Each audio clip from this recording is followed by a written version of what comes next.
کتاب الحج میں ہم پڑھیں گے بابن فی کیفیت الاحرام، یعنی احرام کی کیفیت کا باب۔ اس سے پہلے ہم ایک بہت زیادہ اہم موضوع ٹاپک پڑھ چکے ہیں۔ باب جو تھا وہ مواقیت کا تھا، اور اس میں جو میقات زمانیہ تھا اور مکانیہ ہم دونوں پڑھ چکے ہیں۔ زمانیہ یعنی 3 مہینے ہیں جس میں حج ادا کی جاتی ہے، اور جو مکانیہ ہے وہ مقام ہے جہاں سے یعنی احرام باندھ لیا جاتا ہے اور قصد ارادہ کیا جاتا ہے حج کے لیے، جو بہت زیادہ اہم ہے۔ اور جس نے قصد ارادہ نہیں کیا تو اس پر فدیہ ہے، یعنی ایک بکری ہے، وہ پھر صدقہ کرے گا اور اس کا گوشت تو خود نہیں کھائے گا۔ اور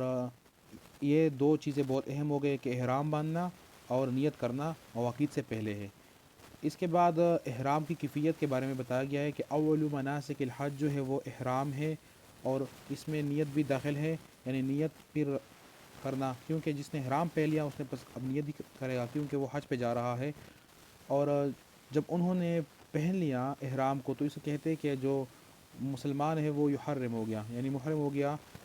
اعلیٰ نفسی ہی بے نیتی ہی ماکانہ مباح، جو چیزیں اس کے لیے مباح تھے اس سے پہلے، احرام کے بعد اب وہ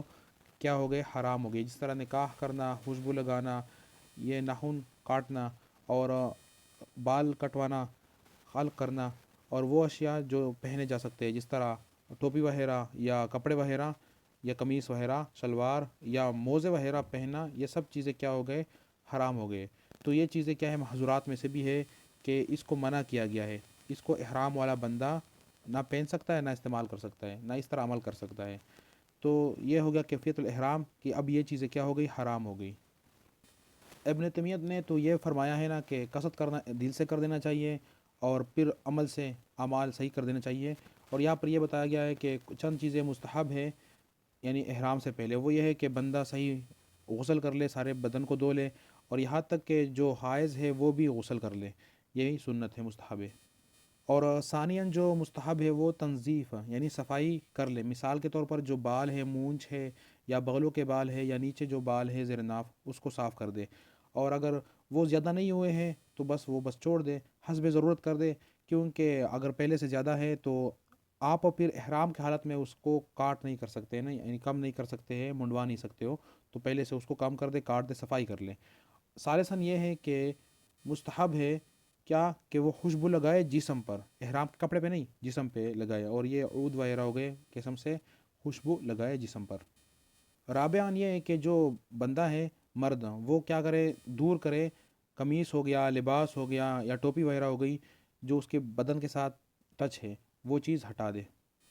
یہاں پر حکمت کے بارے میں بتایا گیا ہے کہ جو بندہ ہے پھر اس طرح ہو جاتا ہے کہ انہوں نے کفن پہن لیا ہے، یعنی بندہ اب جو مر جاتا ہے تو اس کو ہم کفن پہناتے ہیں تو موت بھی یاد آ جاتی ہے۔ اور یہاں پر یہ بتایا گیا ہے کہ وہی بنین وغیرہ ہم نے اتار دیے، جو چیزیں ہم نے پہنی ہوئی تھی کپڑے وغیرہ، اور ہم نے کیا کر دیا، نیت کر دیا اور احرام کے کپڑے پہن لیے۔ یہاں پر یہ بتایا گیا کہ نماز جو ہے وہ احرام سے پہلے یا احرام کے بعد کوئی نماز نہیں ہے کہ احرام کے لیے نماز پڑھا جائے جو اس کے لیے خاص ہو۔ بس حضور صلی اللہ علیہ وسلم نے ظہر کی نماز پڑھی اور سوار ہو گئے، سفر پہ روانہ ہو گئے احرام پہن کے۔ اور یہاں پر یہ بھی بتایا جا رہا ہے کہ کچھ حجاج یہ گمان کرتے ہیں کہ ضروری ہے کہ ہم احرام جو ہے وہ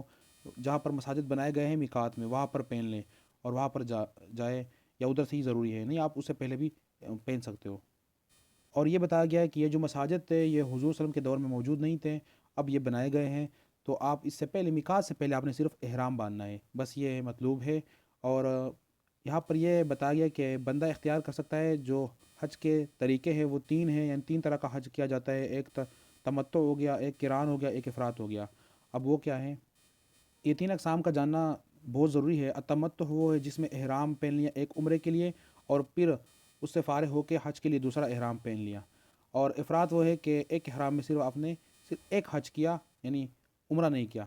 صرف حج کیا۔ اور قران یہ ہے کہ ایک احرام میں عمرہ بھی کیا اور پھر حج بھی کیا، یعنی ایک احرام میں حج اور عمرہ کرنا، افراد میں صرف حج کرنا ہے، اور تمتع میں ایک احرام میں عمرہ کرنا اور حج جو ہے وہ الگ احرام میں کرنا، یعنی 2 احرام میں، ایک میں حج کرنا ایک میں عمرہ کرنا۔ تو یہ ہو گئے 3 طرح کے حج کے طریقے، اور جو افضل ہے ان حجوں میں یعنی قسموں میں وہ ہے التمتع۔ اس پر کثیر دلائل آئے ہیں، اور جو بندہ احرام پہن لیں پھر وہ تلبیہ شروع کرے، اللہم لبیک لبیک، یعنی یہ دعا جو ہے شریک اللہ کا لبیک، و آخر تک پڑھے اونچی آواز میں۔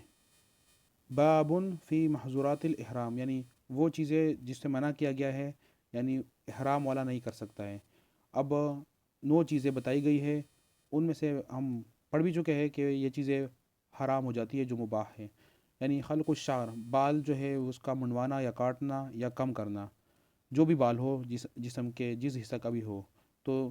اس سے منع کیا گیا ہے۔ احرام والا بندہ جس نے احرام پہنا ہے محرم بندہ، وہ یہ عمل نہیں کر سکتا ہے۔ اور جو دوسرا ہے وہ یہ کہ ناخن کاٹنا یا کم کرنا ہاتھ کے یا پیر کے بلا عذر، تو یہ بھی منع کیا گیا ہے، یہ بھی نہیں کر سکتا ہے۔ اور ایک صحابی نے اس طرح کیا، یعنی مجبوری کے تحت، تو اس پر کیا ہے، کیا فدیہ ہے، اور فدیہ کیا ہے، 3 دن روزے رکھنے ہیں، یا 6 مسکینوں کو کھانا کھلانا ہے، یا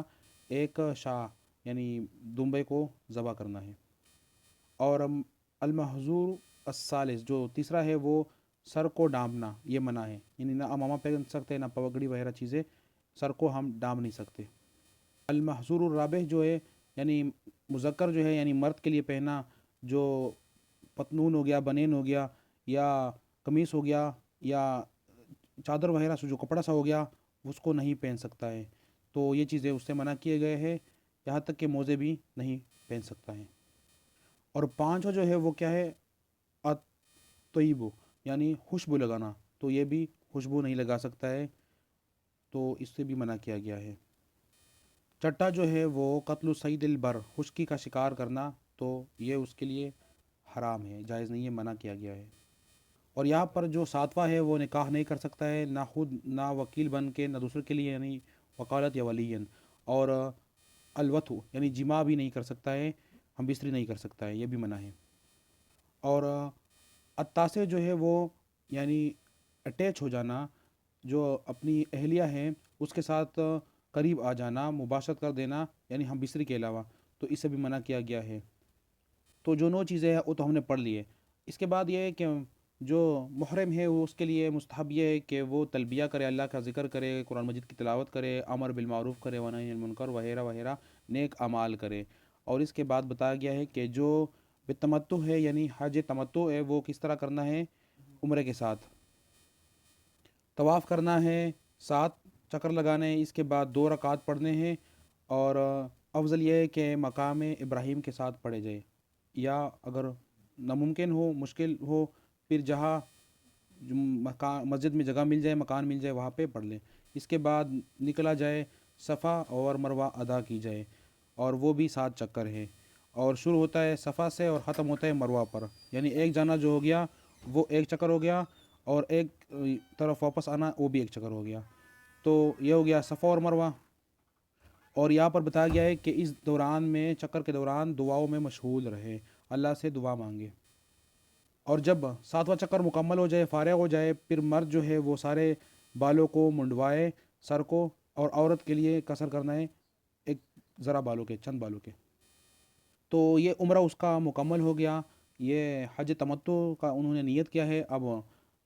انتظار کرے حج کے لیے، پھر جب دن آ جائے، مکے میں وہ آیا ہے، انہوں نے احرام کھول دیا ہے، پھر